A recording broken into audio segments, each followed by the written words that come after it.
Hey, ladies and gentlemen, this is Carmine Sabia for Explain America, and the Secret Service has issued a tragic and really frightening warning for Donald Trump. Before we get started, please make sure you like, comment, share, and subscribe. Those little things really help us out, and they help our channel continue to grow. And if you are not watching us on YouTube, check the lower right-hand corner of your screen. In red there, it says youtube.com/@ExplainAmerica. Type that into your address bar. Hit the subscribe button for free. Really helps us out. Helps us keep bringing our traditional conservative values to the people. The Secret Service spoke in front of the Senate yesterday. Well, the acting head of the Secret Service spoke, and he laid out a lot of different scenarios. He said he was embarrassed. He was horrified by the lapse in judgment, by the debacle that happened during the Trump attack. But it gets worse. And there's an organization that I really like called Real Clear Politics. And these people are really good. You can go to their website at realclearpolitics.com. They get a lot of scoops. They hit a lot of things on the head. Very wise to go to that website and check them out because they give you the skinny on what's really going on. I have no affiliation with them, but they're just a really good website. Well, they got a hold of a letter sent privately, but they got a hold of it by a Secret Service counter sniper, who said he expects another attack on Trump before November, and that the Secret Service needs to get its act together before that happens. That's a terrifying thought. You know, these people that want to do bad, they've only got to be right one time. The Secret Service has to be right 100% of the time. That's really frightening. The fact that they believe somebody else will take a shot before November, because I think they believe they can't win. You know, the people that are supporters of the Democrat Party. I'm not accusing the Democrat Party or anybody else of having a part in it, but I'm saying they're supporters.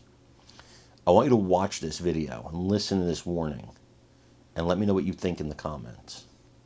And clear with its law enforcement partners. This, as Real Clear Politics says, it's obtained a letter sent by a Secret Service counter sniper to the entirety of the agency's uniform division. The outlet says this letter, in this letter, the counter sniper says there's a possibility for another assassination attempt because he feels that rank and file have been failed. Steve. All right, CB Cotton live from Butler. Thank you very much. Let's bring in former Secret Service agent Richard Staropoli. He joins us right now. Richard, good morning to you.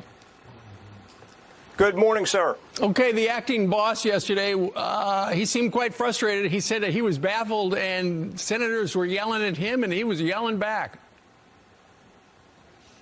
Yeah, he was baffled, all right. If nothing else, he certainly proved that he can read a statement that was prepared for him.